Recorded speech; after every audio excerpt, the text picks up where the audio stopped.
So we're going to be taking some kale and some spinach to eat. I'm going to have it with me breakfast this morning. But there's a special way of doing it, so I'm going to show you now.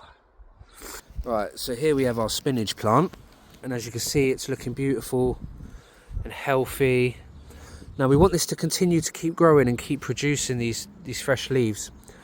So I'm going to work towards the lower part of the plant, and I'm just going to pinch probably about 5 to 6 of the outside leaves, the big ones. So you want to really leave all this on top. Leave these ones. Maybe come down here. Here's a big low leaf, and I can just, on the end there, give it a little pinch where it meets the stem, and just be gentle. It'll come off, and there we have our first edible. It's been bitten there, something else had a little bit, but that's all good stuff in there. This is all full of vitamins and nutrients. It's going to need a little wash, but we can go. I'm going to pick these leaves first. They've had a little nibble from something already, but we're going to go around the back now. Maybe pinch that top leaf there. Don't want to be too rough on the plant, just be gentle. A little massage, a little massage, a little, you know, come with me, baby. I'll look after you. Oh, there we go.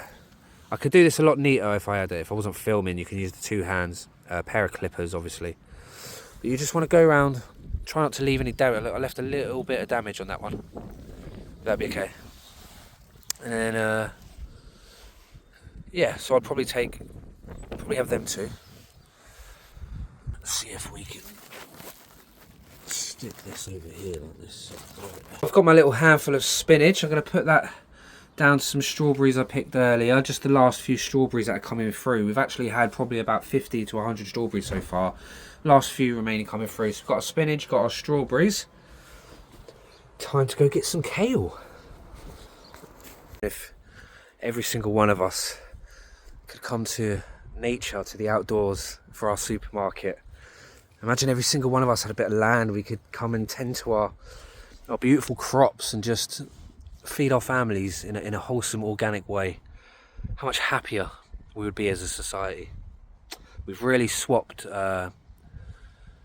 convenience for peace and joy and health.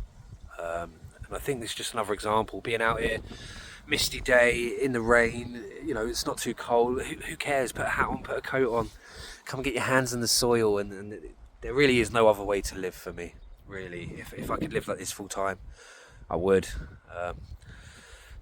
But we are in the year 2026, and who knows, maybe we have to go backwards to go forwards.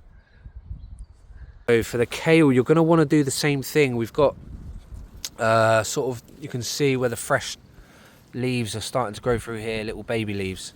So we're going to come away from the baby leaves. We're going to come down and look for these big, well-developed sort of ones. I'm going to come down to the bottom here.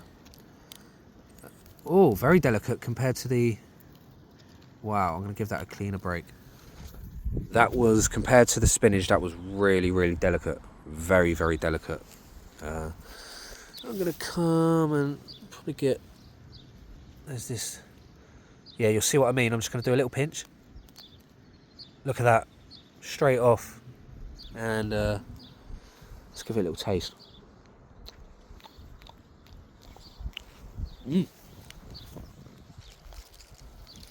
Wow, that is fresh. That is some fresh kale. There, we should. Okay, so that's the rule of thumb. Never take more than a third of the plant ever. This is quite a small plant. I'm glad I checked. Look. So I've taken a leaf off there. It's got. I could get away with taking probably one more. I'll take this one. Should I take that one? I'll take this damaged one here. There. And then on this plant, I'll probably pinch this nice big one here. Where did that go? So yeah, never take, as you can see, I've taken 2 leaves off of this one and left 1, 2, 3, and then off this one it's got Got a big leaf down here, I'm going to leave that one. And let this lot grow here. So never take more than a third of your plant. Sometimes just take a fifth, like kind of what I've done there on one of them, because the plants, they've just started recovering again properly from being eaten alive by all the slugs and that. So yeah, we're going to be very, very careful. And you don't need a lot. This stuff is packed with nutrients. This isn't processed. This is organic, fresh as you're going to get it. We've got our kale, we've got our spinach, we've got some fresh strawberries. I mean, look at the colour on these. I'm not even joking, guys. You know, these are the, see if I can get, these are the juiciest, nicest strawberries I've ever had in my life. Yeah, straight off the plant. That's how it's supposed to look. Look at that. That is full of juice. It's full of flavour. Like, the flavour in these strawberries is unreal. I'm gonna have to straight off the plant. I'm gonna try and find one. They were all kind of covered in wood lice that time of year. The wood lice, when your strawberries get like this, we're not the only ones who want to have a nice munch. The wood lice, the snails, the birds, the slugs, everything in nature knows how good these strawberries are out here. Yeah. No need to wash the strawberries. We do wash them at home, take them back, wash them, cut the bad bits off if they've got bits that have been eaten and stuff. But if you find a good one, there's been no pesticides, you see. No pesticides, no chemicals, no nothing. This is grown straight how God intended it to grow and how it was intended to be eaten. And you'll have some people say, oh, there'll be little bugs on it. I'm sorry, bugs. I didn't mean to eat you. I'm not sure that's what they were getting at. They were probably getting at, there'll be bugs on it. Yeah, but I just hope I haven't eaten any bugs, because that wasn't my intention. I don't. A little bug here and a little bug there is completely healthy. I'm sorry, as you can see, our strawberry's gone now. I'm gonna throw the seed out there. Oh, it will always surprise me, the difference between organic, fresh, and something that's been mass produced somewhere halfway across the world and transported 3,000 miles to get here. There is no comparison. Let's try the spinach.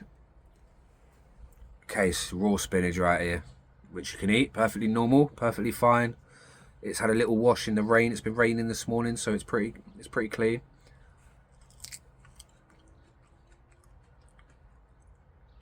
Oh wow. Oh, just an explosion of flavour. Just an explosion of flavour. These have been, the kale's been eaten a bit by some stuff, but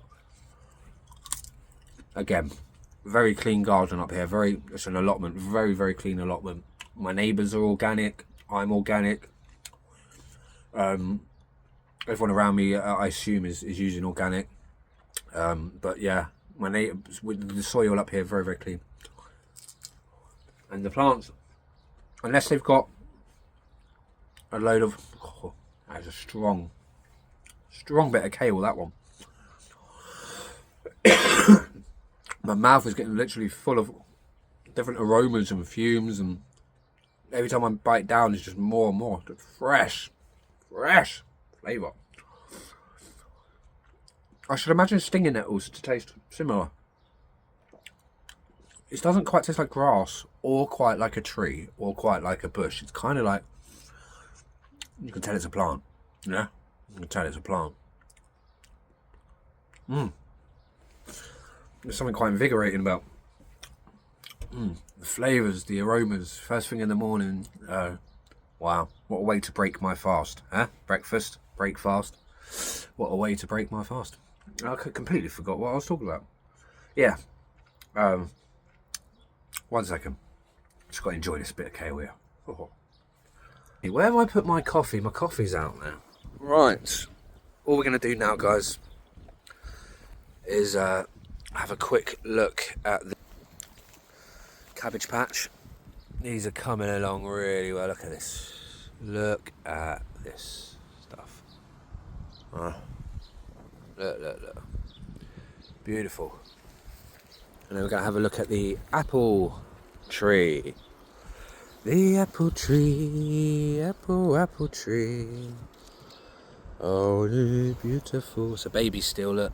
But we've been watching it grow on this channel. We remember when it was just a stick on this channel. Oh, they've got a new polytunnel over there. That's nice. They look after their allotment next door. They do a great job. Ah, they've harvested. And then we've got the pear tree. Oh, pear tree. The flowers aren't out yet. We'll get the flowers out later on in the year. Well, it should be fruiting now. The flowers have been. They should be fruiting, but obviously they're babies. Babies still. This is the pear tree. You know? Something very interesting about what they do with these fruit trees, what you've got to be careful of, is if you notice the bottom of this tree does not match the rest of it. So they've grown a pear tree, see the bark?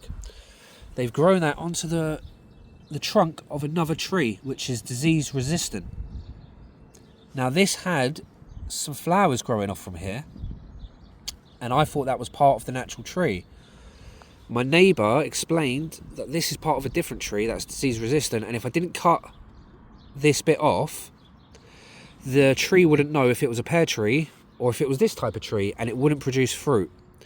So I've cut this bit off down the bottom, and now the pear tree will know it's a pear tree and produce fruit. So if you're growing fruit trees, I learned this out from my neighbour, luckily, this year. And if you look on the apple tree, they've done the same thing, but the apple tree is going to need... Have they done the same thing? I don't think they have, actually. No, I don't think they have. I think apple tree is obviously quite disease... No, that's definitely not been done on that. Has it? Has it? I think that looks like the same bark. Same type of bark all the way. Got this white dot here with this orangey kind of brownie in the back. And that follows consistently kind of up. Yeah. So, yeah. So maybe with the apple trees, they're already quite disease resistant. I should imagine so, apple trees being able to grow in the harshest of conditions out here in the English countryside. But wow, yeah, what a hobby, what an experience. Something I'd recommend to anyone having an allotment. It is hard work, especially when growing season comes. But if you want some low maintenance work to do, then research your vegetables. There's onions. Stick your onions in the ground. All you've got to do is your prep work on your ground beforehand. Stick them in, watch them grow. You know, there's certain vegetables and fruits. Plant your fruit trees, clip them, trim them, do what you've got to do to them at the beginning, watch them grow. Raspberry bush, put it in, watch it grow. Blackberries, raspberries, pear trees, apple trees. Strawberries, they take weeding. You've got to weed around your strawberries, a lot of weeding, a lot of pest control with strawberries. But yeah, do your research on your vegetables, do your research on your fruits, find out which ones you can kind of put them in the ground, leave them to get on with it. And then obviously you've got your more high maintenance plants that are going to need tending more often. They're going to need looking after like little babies, especially when they're young. They're delicate. But I've gone 3.5. It's got to be 3.5, 4 years now. Doing the allotment, 4 years, 4th season. I think it's our 4th season, 4th year. And 3 years beforehand, I refused to put any kind of pest control down at all, organic or otherwise, because I thought, you know, surely there'll be enough for everyone to go around. I've done that for 3 years in a row, and there was never enough to go around. We've had a whole load of potatoes eaten by flying ants, a whole crop ruined by flying ants a couple of years back. We've lost numerous amounts of strawberries to woodlice, to slugs, pea plants to birds. Oh my god, everything. We lose everything to everything. And because we're just kind, you know, let's not hurt nothing. And this year I was curious. Is it us? Are we bad at this? Or are we being too gentle on the slugs and the snails and the wildlife around us? It turns out we were being far too gentle.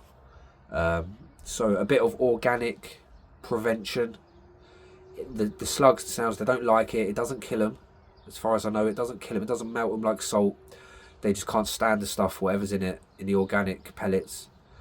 And it just deters them. It keeps them away. Like, it just deters them. Like, if there was a chocolate cake buffet surrounded by buckets of vomit, I probably wouldn't want to eat at that buffet. So I'm hoping it isn't harmful to them. I'm hoping it is just an organic deterrent.